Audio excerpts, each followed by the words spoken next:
शादी के 7 वचनों का महत्व। पहला वचन वचन है तीर्थवर्तोद्यापन यज्ञ कर्म मया सदैव प्रिय वै कुर्या बमांग मयामी तदा त्वेदीये ब्रवीति वाक्य प्रथम कुम। यह पहला वचन अथवा शर्त होती है जो कन्या वर से मांगती है। इसमें वह कहती है यदि कभी किसी तीर्थ यात्रा पर आप जाएं तो मुझे भी अपने साथ लेकर जाएं। व्रत उपवास या फिर अन्य धार्मिक कार्य करें तो उसमें मेरी भी सहभागिता हो और जिस प्रकार आज आप मुझे अपने बाम अंग बैठा रहे हैं उस दिन भी आपके बाम अंग मुझे ही स्थान मिले। यदि यह आपको स्वीकार है तो मैं आपके बाईं ओर आने को तैयार हूँ। कुल मिलाकर इसका अर्थ यही है कि किसी भी प्रकार के धार्मिक कार्यों में पति के साथ पत्नी का होना भी जरूरी है। दूसरा वचन है जो कन्या वर से लेती है पूज्यो यथा सौ पित्रो ममापि तथेस भक्तो निज कर्म कुर्या बमांग मयामी तदा त्विदीये ब्रवीति कन्या वचन द्वितीयम। कन्या वर से दूसरे वचन में कहती है कि जैसे आप अपने माता पिता का सम्मान करते हैं उसी तरह मेरे माता पिता भी आपके माता पिता के समान होंगे, अर्थात अपने माता पिता की तरह ही आप मेरे माता पिता का सम्मान करेंगे और मेरे परिवार की मर्यादा अनुसार धर्म अनुष्ठान कर ईश्वर को मानते रहे तो मैं आपके बमांग आने को तैयार हूँ। तृतीय वचन है जीवनम अवस्था त्रय मम पालना कुर्यात बमांगयामी तदा त्वेदीये ब्रवीति कन्या वचन तृतीया। तीसरे वचन में हर व्यक्ति के जीवन में शैशवावस्था, बाल्य अवस्था, किशोर अवस्था, युवा अवस्था, प्रौढ़ा अवस्था और वृद्धावस्था आदि पड़ाव आते हैं। विवाह की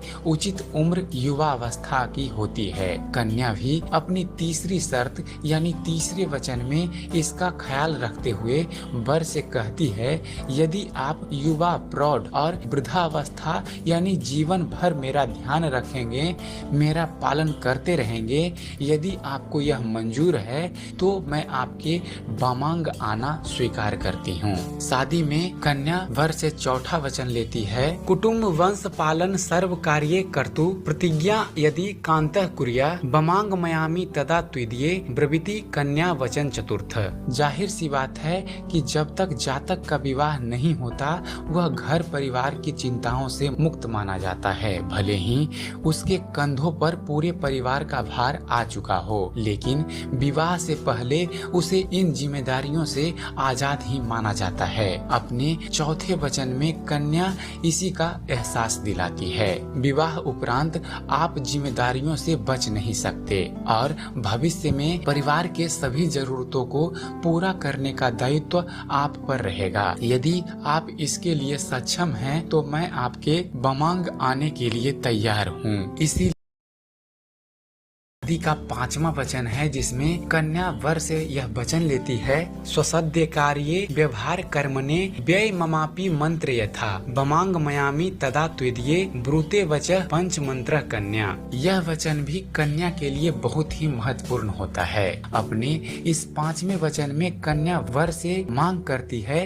किसी भी प्रकार के कार्य, लेन देन आदि में खर्च करते समय मुझसे आप सलाह मशवरा जरूर करेंगे। यदि मंजूर है तो मैं आपके बाईं ओर आने को तैयार हूँ। यह वचन महिला को वास्तव में बराबरी का दर्जा दिलाने और विवाह उपरांत उसके अधिकार को रेखांकित करता है। विवाह में छठा वचन जो कन्या वर से मांग करती वह है नमेप मानम सविदे सखीना द्यूत नवा दुर्व्यसना भंजस्य चेत बमांग मयामी तदा त्विदीये ब्रवीति कन्या वचन च षष्ठम। यह वचन भी कन्या के सम्मान और उसकी प्रतिष्ठा को रेखांकित करता है। अपनी छठी शर्त में कन्या वर से कहती है यदि वह अपनी सहेलियों, स्त्रियों, परिवार या आसपास अन्य कोई मौजूद हो तो सबके सामने उसका कभी भी अपमान नहीं करेंगे और दुर्व्यसनों अर्थात बुरी आदतें जैसे कि शराब, जुआ इत्यादि से दूर रहेंगे। यदि मेरी यह शर्त आपको मंजूर है तो आपके बाईं ओर आने को मैं तैयार हूँ। और शादी में सातवां वचन जो कन्या वर से मांग करती वह है पर स्त्रिये मात्र समा समीक्षे स्नेह सदा चेन्मयी कांता कुर्या बमांग मयामी तदा त्विदये ब्रूते वचः सप्तम मंत्र कन्या। आखिरी या 7वें वचन के रूप में कन्या ये वर से मांगती है कि आप पराई स्त्री को माँ समान समझेंगे और पति पत्नी के आपसी प्रेम के मध्य अन्य किसी को भागीदार न बनाएंगे। यदि आप यह वचन मुझे दे दें तो मैं आपके बमांग में आना स्वीकार करती हूँ। तो ये था दोस्तों शादी में लिए गए 7 वचन। आपको बतला दें कि ये 7 वचन लड़की वर से मांग करती है, अर्थात लड़की लड़के से मांगती है।